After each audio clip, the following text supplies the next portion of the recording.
आज का टॉपिक तो आपने टाइटल और थंबनेल में देख ही लिया होगा। वीडियो की स्टार्टिंग करते हैं एक सिंपल से क्वेश्चन से। आप मुझे ये बताइए कि आज आपने अपनी क्वेरीज किस सर्च इंजन की हेल्प से सॉल्व की, गूगल की या फिर याहू की। 95% आप में से ऐसे होंगे जिसने गूगल पे ही अपनी क्वेरीज को सॉल्व किया होगा, या फिर शायद उससे ज़्यादा भी लोग हो सकते हैं जिन्होंने केवल गूगल का ही यूज़ किया हो। और आप में से कुछ या फिर लगभग ना के बराबर ही लोग होंगे जिन्होंने याहू का यूज़ किया हो। आप में से कई लोगों ने तो शायद याहू का होम पेज भी कभी एक्सेस नहीं किया है।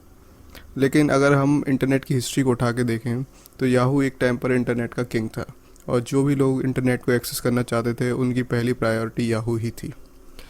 लेकिन ओवर द टाइम याहू अपने मेन बिजनेस से हटकर कई बिजनेसेस में एक्सपेंड हुआ, और इसका रिजल्ट ये हुआ कि आज याहू ऑलमोस्ट ख़त्म हो चुकी है। तो in this episode of company cheque हम बात करेंगे याहू की ओरिजिन की, कैसे एक कंपनी जो कभी इंटरनेट का किंग बनना चाहती थी आज ऑलमोस्ट ख़त्म हो चुकी है। So watch the video entire and let's start.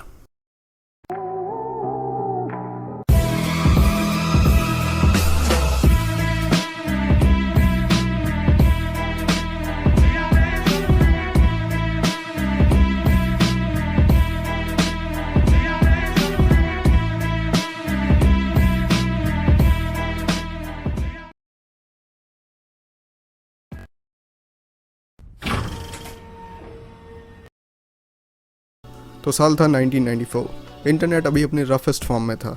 बहुत कम लोग इंटरनेट का यूज़ करते थे, क्योंकि उस टाइम पर इंटरनेट पर कुछ भी सर्च करना बहुत कॉम्प्लिकेटेड होता था। इस टाइम तक इंटरनेट पर केवल 2 से 3 हज़ार ही वेबसाइट्स थीं। इसी को ध्यान में रखते हुए दो Stanford electrical engineers Jerry young और डेविड फाइलो ने एक वेबसाइट्स को अरेंज करने की डायरेक्टरी बनाई, जिसमें अलग अलग वेबसाइट्स को कैटेगराइज करके रखा जा सकता था, और इसका नाम था Jerry and David's guide to the World Wide Web, जो कि आगे चलकर याहू हुई। तो स्टार्टिंग में याहू बेसिकली अलग अलग वेबसाइट्स को कैटेगराइज करके रखती थी और as a web portal work करती थी। The bright phase. हर चीज़ सही चल रही थी। कोई भी नया इंसान जो इंटरनेट को पहली बार एक्सेस करता था या यूज़ करता था, उसकी पहली पसंद याहू ही थी, क्योंकि याहू उनकी सारी क्वेरीज को सॉल्व कर देता था।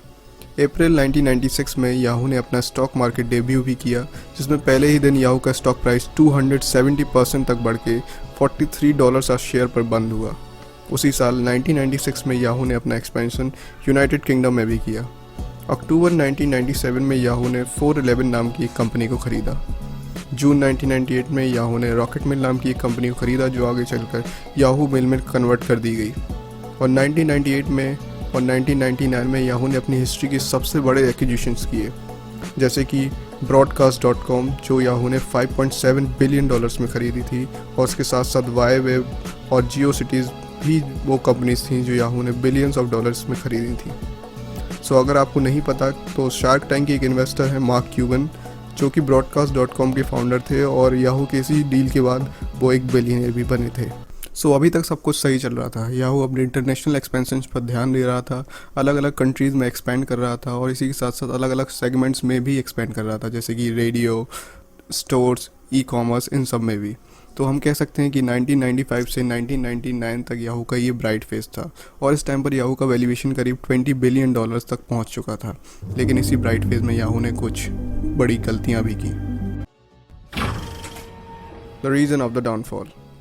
भले ही याहू लोगों की इंटरनेट पर पहली पसंद थी, लेकिन एक चीज़ जो उनके पास नहीं थी वो थी quality.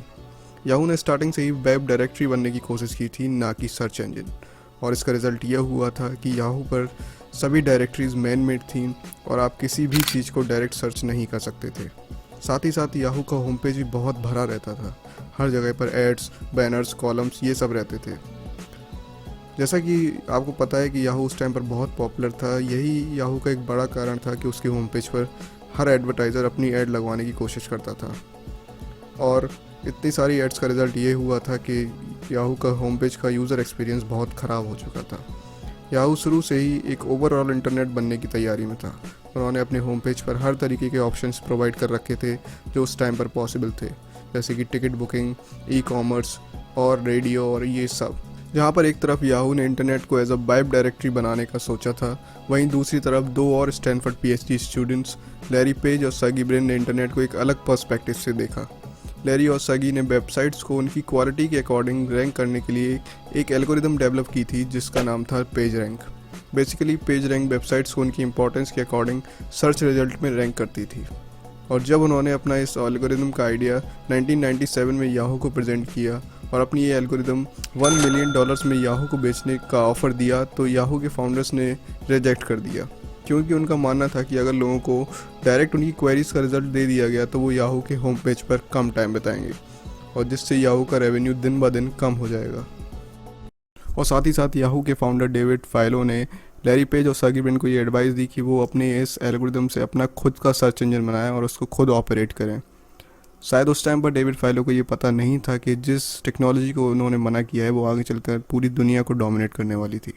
And yes, you are guessing it right, ये टेक्नोलॉजी कुछ और नहीं बल्कि गूगल की कोर टेक्नोलॉजी थी। और लैरी पेज और सर्गी ब्रिन गूगल के फाउंडर्स थे जो शुरुआती दिनों में गूगल की इस टेक्नोलॉजी को बेचने आए थे, क्योंकि उन्हें इसमें कुछ भी बिजनेस टाइप नहीं दिख रहा था कि इससे ये वो कोई बिजनेस बनाएंगे। लेकिन ये ऑफ़र रिजेक्ट होने के बाद उन्होंने अपने खुद के सर्च इंजन पर ध्यान दिया और गूगल को आज इतनी बड़ी कंपनी बनाया।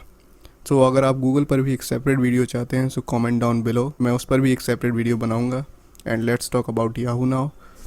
जहाँ एक तरफ लोगों की संख्या दिन ब दिन इंटरनेट पर बढ़ रही थी तो वो एक वायबल ऑप्शन की तरफ जा रहे थे और गूगल उस टाइम पर सब लोगों की चॉइस बनने लगा था, क्योंकि गूगल का यूज़र इंटरफेस बिल्कुल क्लीन और अच्छा रहता था और साथ ही साथ गूगल के सर्च रिजल्ट्स याहू के कंपैरिजन में बहुत अच्छे थे।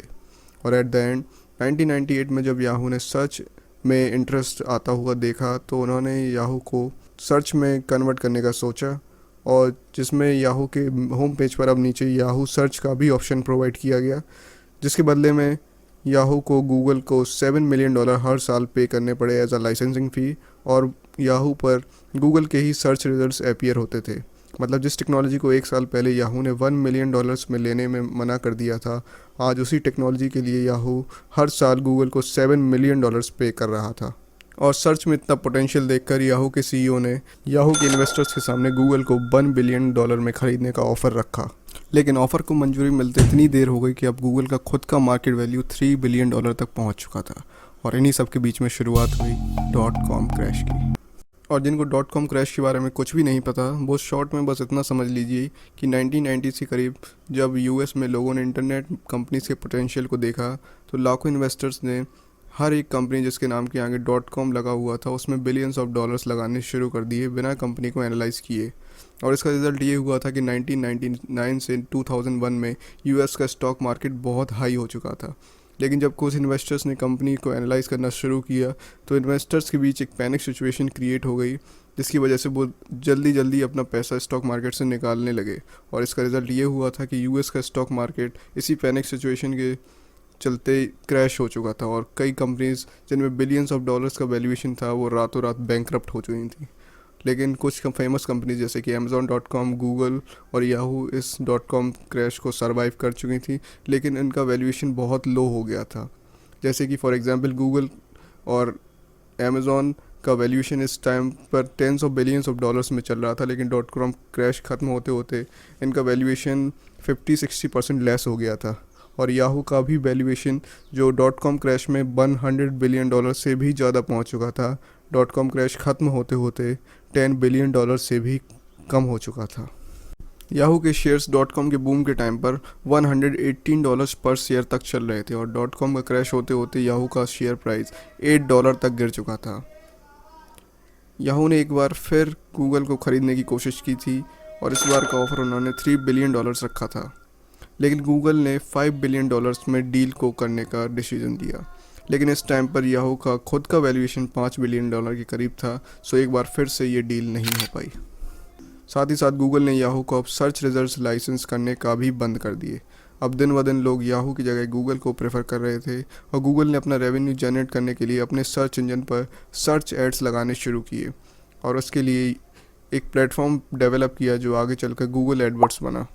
याहू ने जब गूगल को परचेस नहीं कर पाया तो उसने एक दूसरी कंपनी इंकटोमी को एक्वायर किया जो भी गूगल जैसे ही सर्च रिजल्ट मार्केट में थी, और साथ साथ GoTo.com को भी एक्वायर किया जो कि गूगल जैसे पेड सर्च रिजल्ट्स बनाने की कंपनी थी।